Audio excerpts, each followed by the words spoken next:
Oi, pessoal, eu sou a professora Ana Caroline, junto com o professor Rodrigo e com a professora Sheila.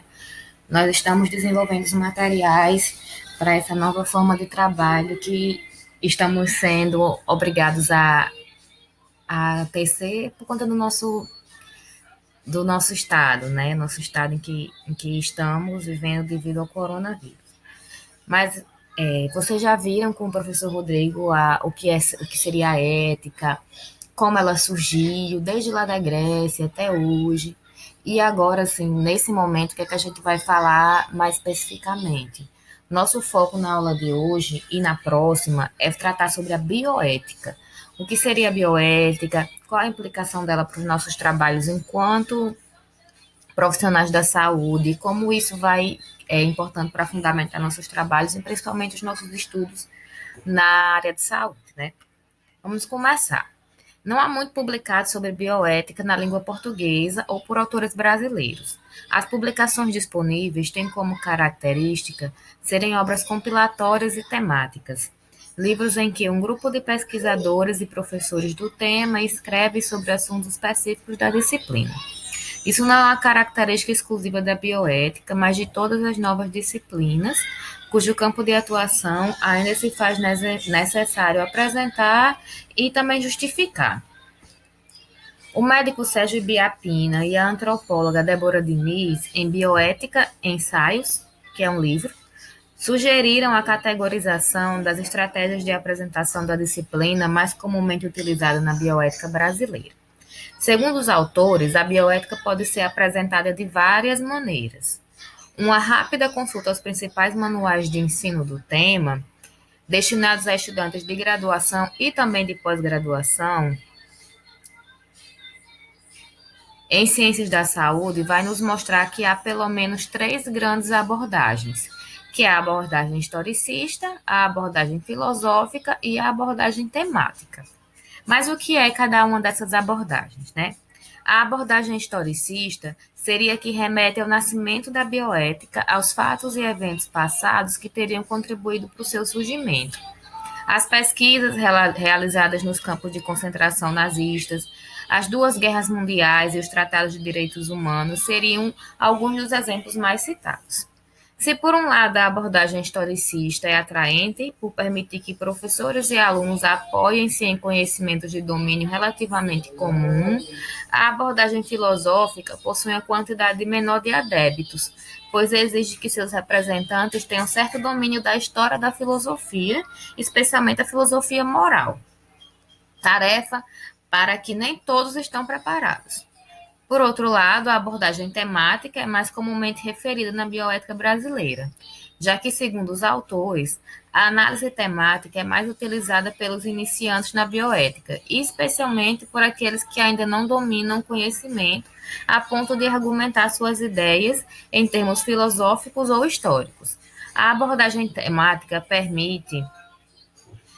A abordagem temática, ela vai permitir, gente, ela vai permitir uma compreensão do fazer bioético a partir de casos e ou situações de vida, que nos últimos tempos foram considerados típicos dilemas da bioética. Tanto isso é verdade que, com certa frequência, encontramos professores de bioética lançando mão de exemplos e situações de conflito para concretizarem suas considerações teóricas. Dando exemplos, né? A abordagem temática é ainda hoje a dominante na bioética brasileira. Praticamente inexistem livros sobre bioética de autores nacionais que não apelem a um recurso temático como forma de apresentação dos argumentos conceituais. É através dessa abordagem temática que a gente vai trabalhar. Por que através dela? Porque a gente vai utilizar exemplos, a gente vai precisar lançar mão dessas técnicas para que a gente consiga construir nossa conversa de maneira que ela flua melhor e que vocês tenham uma melhor compreensão. Não esqueçam, gente, que vocês devem acessar aos fóruns, participar dos fóruns, interagir. Vocês têm o direito aos fóruns para fazer perguntas e também podem e devem comentar nos comentários dos colegas para que a gente possa enriquecer essa nossa troca lá no fórum, nesse ambiente virtual, já que em sala estamos impossibilitados, né? Mas vamos lá, vamos falar um pouquinho sobre o surgimento do termo bioética. Vamos falar, começando pela etimologia. O que é etimologia? A explicação da palavra. Bioética é bem intuitivo de você entender, né? Bio é aquela partícula que a gente já conhece desde sempre, que tem relação à vida, que vem do grego bios, que designa as ciências da vida. Aqui eu coloquei só alguns exemplos, né? Ecologia, biologia, medicina. E ética, que significa realmente ética, que vem do grego também ethos, que se refere a valores que estão implicados com os fatos e conflitos da vida. Seria uma ciência que vai estudar os fatos e conflitos da vida, principalmente focada nas áreas de saúde. Tá bom, gente? Qual é o conceito-chave para a gente entender a bioética? A bioética traz um apelo para interligar as ciências biológicas às humanidades, numa ponte para o futuro, tendo em vista assegurar a sobrevivência humana. Eu acabei de perceber que tem um errinho aqui nesse trás, já peço perdão. E vamos continuar. Como é que surgiu o termo? Para a gente falar sobre um pouco como surgiu o termo, a gente tem que conhecer primeiro esse carinha aqui. Ele se chama Van Hesselen Potter e, segundo dizem, é o criador do termo bioética. Vários acontecimentos contribuíram para o surgimento da bioética.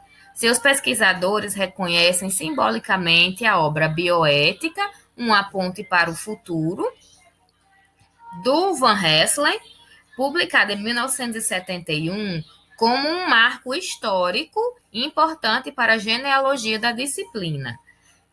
Em 1962, ele fez um discurso numa universidade americana, ele é americano, que se intitulou Ponte para o Futuro, um conceito de progresso humano. Esse discurso que ele fez aqui vai dar origem, alguns anos depois, à publicação do livro, também realizada por ele, onde ele vai trazer toda a sua ideia formulada do que seria bioética. E o livro chama-se Bioética, Bridge to the Future, né? É uma ponte para o futuro. Potter era um cancerologista, ele trabalhava com oncologia, ele era americano, como eu já disse, preocupado com a sobrevivência ecológica do planeta e também com a democratização do conhecimento científico, tornando-se conhecido na bioética como autor de uma única obra, já que o único livro de relevância que ele publicou foi esse aqui. Apesar de ser contestada sua paternalidade sobre o neologismo é a palavra bioética, gente, é a criação de uma nova palavra, ele é uma referência fundamental para a história da bioética, afinal de contas, até onde se sabe, foi dele a ideia de criação do termo.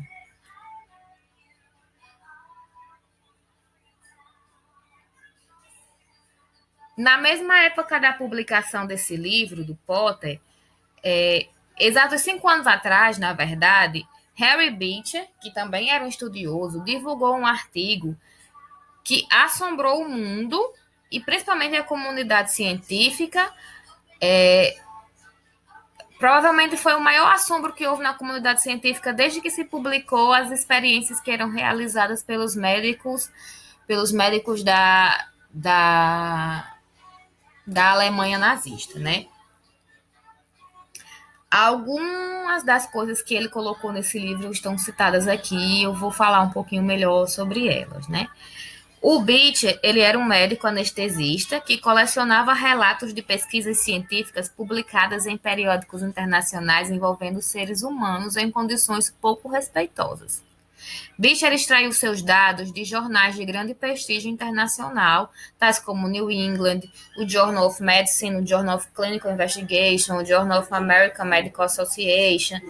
Alguns desses que são aqui eram e são ainda as principais publicações relacionadas às ciências médicas. Da compilação original de 50 artigos, Beecher publicou em Ethics and Clinical Research, que significa uma pesquisa sobre a clínica ética, 22 relatos de pesquisas realizadas com recursos provenientes de instituições governamentais e companhias de medicamentos, em que os alvos de pesquisa eram chamados de cidadãos de segunda classe. Por aí a gente já começa a ver o quanto a falta de ética vai acontecer nesses estudos. Inicialmente, antes de começar a desenvolver os estudos, quando os sujeitos do estudo eram apresentados, eles já eram chamados de cidadãos de segunda classe, que eram geralmente internos em hospitais de caridade, adultos com deficiências mentais, crianças com retardos mentais, idosos, pacientes psiquiátricos, recém-nascidos, presidiários, enfim, pessoas que não podiam se defender, né? Incapazes de assumir uma postura moralmente ativa diante do experimento em que elas iam ser vítimas. Alguns exemplos perversos de pesquisas conhecidas na literatura médica pelo ordenamento numérico original de Beecher ficaram famosos, como o exemplo que consistia na retirada intencional do tratamento à base de penicilina em operários com infecções por estreptococos para permitir o estudo de meios alternativos de prever as complicações. O fato é que os homens não sabiam que estavam sendo submetidos a uma experiência e o risco de contrair a febre reumática era altíssimo, a tal ponto que 25 deles desenvolveram a doença. Há outro exemplo no qual havia uma pesquisa de inoculação intencional do vírus da hepatite em indivíduos institucionalizados por retardo mental para possibilitar o acompanhamento do desenvolvimento da doença. Em outro exemplo que o Beecher vai citar, médicos pesquisadores injetavam células vivas de câncer, esse aqui eu separei para vocês, aconteceu no Jewish Chronicle Hospital, que é o Hospital Judeu de Doenças Crônicas. O que é que eles faziam, né? Os médicos injetavam células vivas de câncer, injetaram em 22 pacientes idosos, e que eram senis, né? Que já estavam com uma perda cognitiva bastante significativa e que estavam hospitalizados, sem comunicar que essas células que estavam sendo injetadas nele eram cancerígenas, e o objetivo deles era acompanhar a resposta imunológica do organismo, né? Ver se o organismo desses idosos ele ia responder diante da inoculação dessas células. Ele também publicou esse aqui, gente, o estudo que se realizou no Hospital Tuxtlas, que eram colocados, injetados vírus causadores da sífilis em negros, aliás, bactérias, perdão, causadoras da sífilis em negros, para ver se a resposta era diferente dos brancos que estavam desenvolvendo a doença.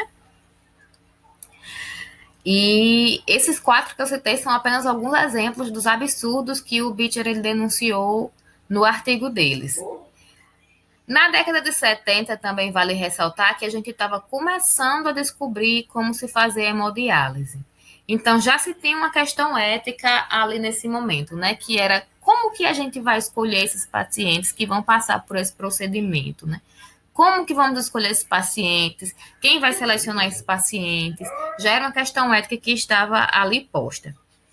Mas, em consequências desses e de outros exemplos colocados pelo Beecher, de má pesquisa científica, ele constatou que de 100 pesquisas envolvendo seres humanos publicadas no decorrer do ano de 1964, em um excelente periódico científico, 1/4 delas, ou seja, 25, revelava maus tratos ou violações éticas, seja em relação ao paciente, seja em relação à condução dos protocolos.